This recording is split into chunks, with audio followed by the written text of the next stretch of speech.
Уйку безиндеги оору кандайча ооруйт жана эмне кылуу керек? Уйку безиндеги оору кандайча ооруйт жана эмне кылуу керек? Уйку бези адамдын негизги ички органдарынын бири, бирок көпчүлүк адамдар анын иши оорулары, ал тургай анын жайгашкан жери жөнүндө дээрлик эч нерсе билишпейт. Бирок бул ар бир адамга керектүү болгон пайдалуу маалымат. Уйку бези назик орган жана анын ишин үзгүлтүккө учуратуу кыйын эмес. Уйку безиндеги оору көптөгөн ооруларды коштогон олуттуу симптом. Ашказан системасынын маанилүү органы уйку бези кайда? Уйку бези ашказандын артында, киндиктен 5-10 см жогору жайгашкан сүйрүү орган. Уйку безинин узундугу 15-22 см, салмагы болгону 50-70 грамм. Орган 3 бөлүмгө бөлүнөт. Аны дарыгерлер баш, дене жана куйрук деп аташат. Башы 12 эл ичегиге, денеси ашказанга, куйругу көк боорго жакын.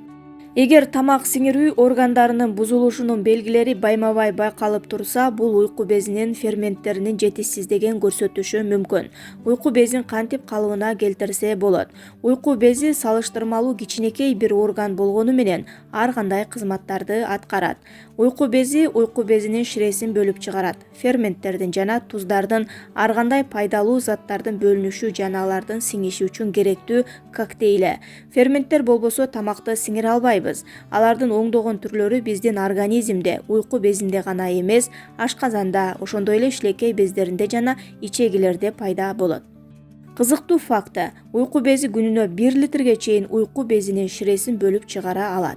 Ар бир фермент заттардын конкреттүү бир түрүн бөлүүгө арналган. Айрымдары белоктор менен, башкалары тутамдаштыргыч ткандарда, калгандары углеводдордо жана башка. Булардын бирөөсүнүн жетишсиздиги тамак сиңирүү органдарында олуттуу көйгөйлөргө алып келиши мүмкүн. Мындан тышкары, уйку бези зат алмашуу процесстерине керектүү гормондорду, атап айтканда инсулинди иштеп чыгарат. Уйку бези эмнеге ооруйт? Себептерин билип алыңыз. Уйку безиндеги оору эч качан жөн эле пайда болбойт. Ал ар дайым аздыр-көптүр олуттуу көйгөйлөрдү билдиришет. Уйку безиндеги оору көбүнчө панкреатит, вирустук гепатит, өт жолдорунун патологиялары, ооруган кезде өт жолдорунун бузулушу, диабет, шишиктер, аутоиммундук оорулар, гельминтикалык инвазиялар менен пайда болот. Панкреатит менен уйку безиндеги оору билинет. Тамак сиңирүү органдарынын бузулушу өз алдынча оору эмес, тамак сиңирүү тутумунун ооруларына мүнөздүү симптомдордун айкалышы. Кортикостероиддер, гормоналдык дары-дармек, тетрациклин антибиотиктери сыяктуу кээ бир дары-дармектерди ичүү ооруну козгошу мүмкүн. Бирок көбүнчө уйку безиндеги оору оорулардан эмес, тамактануудагы каталардан улам келип чыгат. Эгерде биз спирт ичимдиктерин жана майлуу тамактарды ашыкча колдонсок же ичсек, бездер организмге сиңишине жардам берүү үчүн өз чегинде иштей албай калат. Уйку бези ооруганын кантип түшүнсө болот? Көйгөйдү аныктоо кыйын эмес. Уйку безиндеги оору конкреттүү түрдө көрүнөт. Оору сезимдери киндиктин айланасында локалдашкан, ал эми курч панкреатитте ал дaalга чейин оорутат. Дарыгерлер бул эффектти белдин оорушу деп аташат. Уйку безиндеги оору же оор майлуу тамактардан, алкоголдук ичимдиктерден кийин, ошондой эле чалкадан жаткан абалда күчөйт. Бул оору иш жүзүндө аналгетиктер жана антиспазматикалар менен басылбайт. Туруктуу мүнөздө өзгөрүлгүс жана эгер сиз отуруп ийилсеңиз бир аз басаңдайт. Панкреатит менен кошо оору, жүрөк айлануу жана кусуу, алсыздык, тердөө байкалат. Ашказандын оорчулук жана тоюу сезимдери, ичтин оорушу, жүрөк айлануу жана ыңгайсыздык, ушул белгилердин бардыгы диспепсияны көрсөтүшү мүмкүн. Эгерде тамактануу ыңгайсыз болсо, эмне кылуу керек? Уйку безиндеги оору ушунчалык күчтүү болгондуктан адам медициналык жардамга кайрылгандан башка аргасы калбайт. Жана бул туура чечим. Уйку бези көйгөйүн билсеңиз, эч кандай учурда өзүнүзү дарылабаш керек. Жогоруда айткандай, бул оору ар кандай терапияны талап кылган, ар кандай ооруларды коштойт. Жана себебин комплекстүү диагноздон кийин гана аныктоого болот. Лабораториялык анализдер, УЗИ, томография, рентгендик изилдөөлөр жана айрым учурларда диагностикалык лапароскопия. Негизги оорунун терапиясы ар дайым иш-чаралардын комплексин камтыйт. Диета.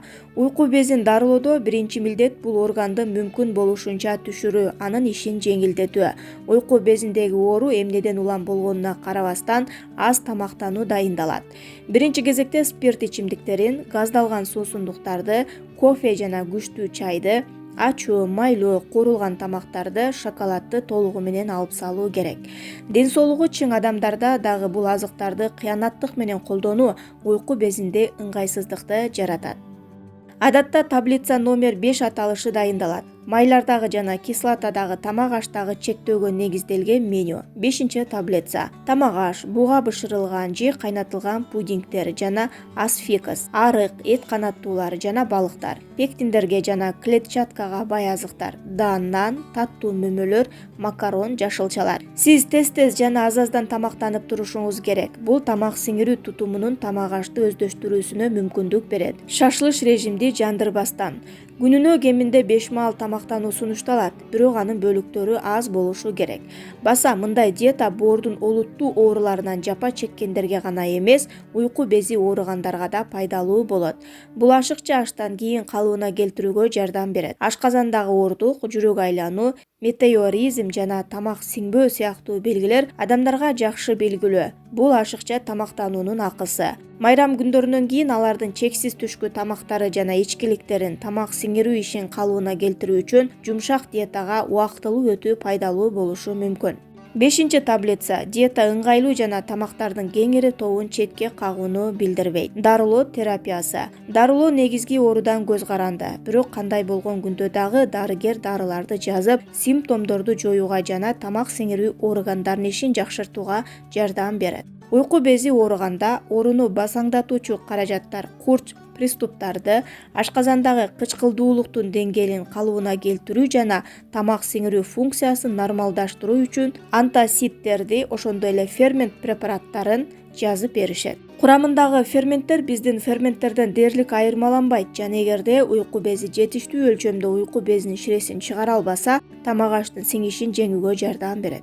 Уйку безиндеги оору бул белгилерге көңүл бурбай коюуга болбойт, бирок сейрек болсо да уйку безинин оорулары дээрлик асимптоматикалык жол менен өнүгүп кетиши мүмкүн экендигин эстен чыгарбоо керек. Ошондуктан 2 жылда бир жолудан кем эмес гастроэнтерологдун жалпы текшерүүсүнөн өтүп туруу максатка ылайыктуу. Бул айрыкча алкоголь, майлуу жана куурулган тамактардан баш тартууга көнбөгөндөргө тиешелүү. Дайыма чарчап жүрөсүзбү? Невролог абалдан чыгуунун жолун айтты.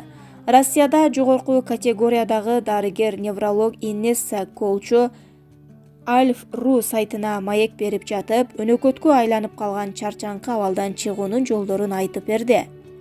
Адис белгилегендей, чарчап чалыккан абал өнөкөткө айланып калганда дары-дармекти дарыгер жазып берген учурда гана колдонуу керек. Кадимки дени сак абалга кайтуу үчүн башка ыкмаларды деле колдонсо болот. Абалды жөнгө салуу үчүн жумуштан кийин эс алууга көбүрөөк убакыт калтыруу керек. Дем алыш күндөрү да унутуп калбаңыз. Жумуш учурунда 1–1,5 саат сайын бир аздан тыныгуу жасап турган жакшы. Эгер адам отуруп же мээге күч келген жумушта иштесе, эс алуу учурунда дене тарбия көнүгүүлөрүн жасаганы оң, деди невролог. Адис жаратылышка чыгып, эмгек өргүү учурунда саякаттоо дагы күчтү кайра калыбына келтирүүгө жакшы жардам берерин белгилеген. Ал спорт менен машыгуу да абдан пайдалуу экенин айтып, айрыкча адам өзүнө жаккан спорттун түрү менен алектенген учурда көп күч-кубат аларын кошумчалаган. Дайыма чарчап жүрсөңүз, тамак рационуңузду дагы өзгөртүп, жашылча жемишти көп жеш керек. Уйку кандыруу да маанилүү. Чоң киши 8 сааттан кем уктабай, 23:00 чейин жатып эс алганы туура деп сунуштаган ал. Чарчоо өнөкөткө айланып калган учурда дарыгер колдон келишинче маанайды көтөрүүнү сунуштайт. Мисалы, балдарга менен убакыт өткөрүп, театрга барып, тең туштар менен кече өткөрүп же жакшы көргөн китебин окушу керек. Витаминдер да жардам берет, бирок аларды туура тандоо үчүн дарыгерден кеңеш алуу зарыл.